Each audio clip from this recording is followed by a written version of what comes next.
howdy. It's good to be back and to share with you some of the things that we have going on in the Department of Animal Science at Texas A&M. A lot of exciting things continue to occur, and I just wanted a chance to speak to you all and let you know some of those things that are going on.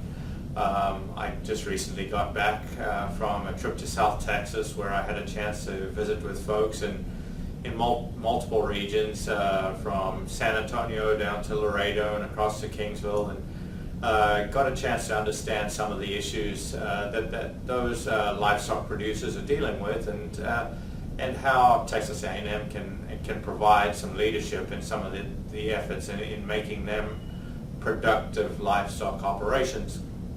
This sort of dovetails into many of my recent trips out to West Texas, where I met with several of the sheep and goat producers and some other livestock producers out in West Texas, and trying to understand their industries in such a way that we can have a bigger impact on their production issues. And next week I'll actually be up in the Dallas-Fort Worth area, and so hope to meet some folks up there too. So I continue to spend a lot of time with our livestock producers around the state, and if anybody ever has an opportunity that they want me to come and learn a little bit more about what they're doing, please let me know.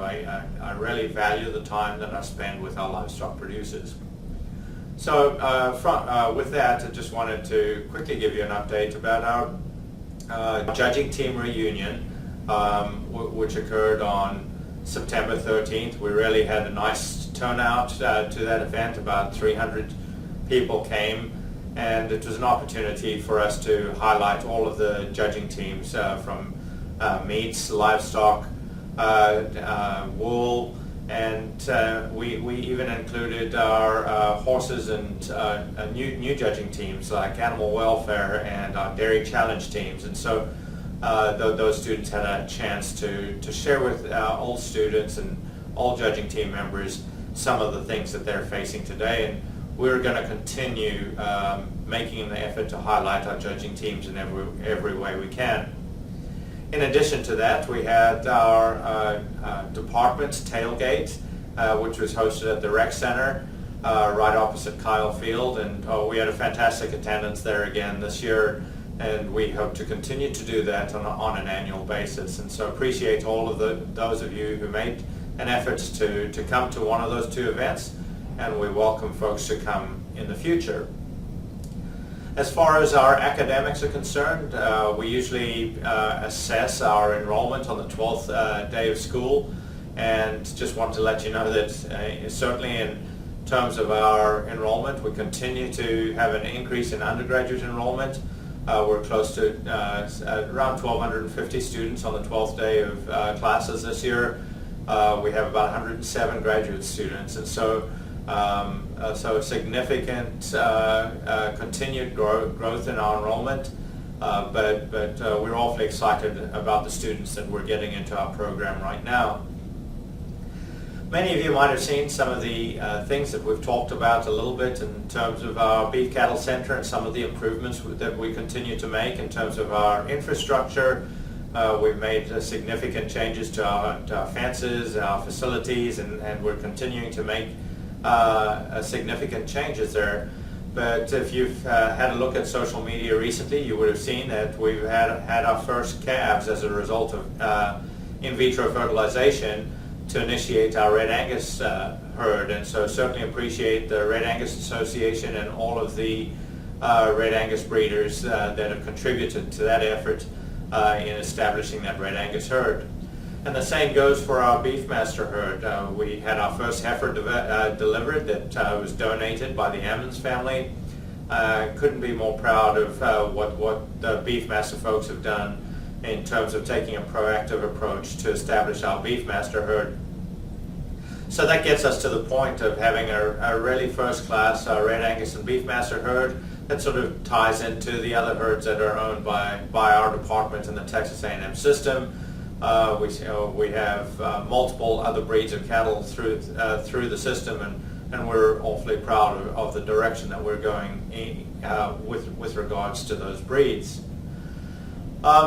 The last thing I want to touch on is some of our new positions that we're in the process of looking for and trying to, we have current searches going on for 5 new positions. The first one is that we're working on trying to identify a livestock judging coordinator, and we hope to have that in place sometime next spring so that we can have a transition into a new livestock judging coordinator position.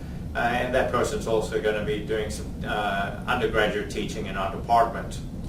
The other position that's moving along fairly quickly now is an animal physiology position that'll be located at our Overton Research Center. And we hope to be having a short list of people we want to interview for that position, and then we'll invite those people in for an interview and hopefully identify somebody who's qualified to take a position at Overton and lead our efforts out at that research facility.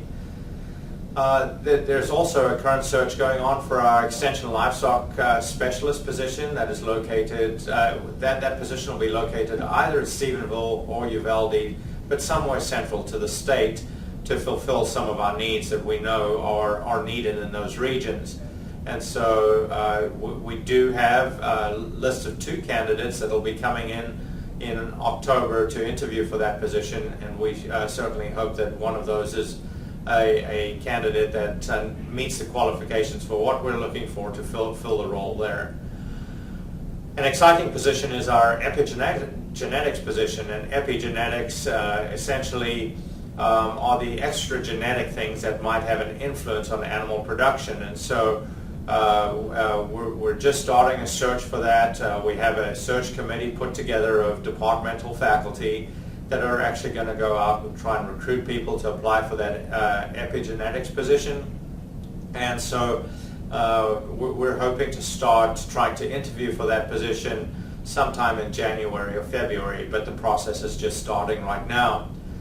And then the 5th position I wanted to talk about is the new meats specialist position. It's an extension research position, a combination of extension and research. But Dr. Dan Hale has taken a position in extension administration, and so we're trying to find somebody to come in and replace Dr. Hale in such a way that he can take on some of Dr. Hale's initiatives, but also produce new and exciting opportunities in the area of meat science research and extension. So that should give you a very brief update of where we are right now with regards to our department. I certainly continue to welcome people to come and visit us whenever you have the chance. Feel free to contact us. But we're excited about the direction of the department and continue to always focus on becoming the leader in livestock experiences, whether that be in research, teaching, or extension. Take care.